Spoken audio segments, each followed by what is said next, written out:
গ'ল আৰু এই যে ছোৱালীবোৰে গাখীৰৰ সৰ দৈ বেচন হালধি কল আদি লেপি চকুত দুচকল থিয় হ'লে কিছু সময় পৰি থাকে সেইবোৰ ধুওঁতে ভৰিত চিটিকনি নপৰিবলৈ বেছিক ফেচিলিটি 500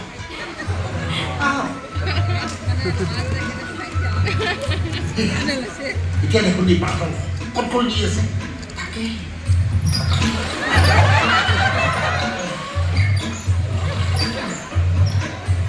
গ্ৰীষ্মকালত ধাৰাসাৰ বৃষ্টিৰ প্লাৱন আনিবলৈ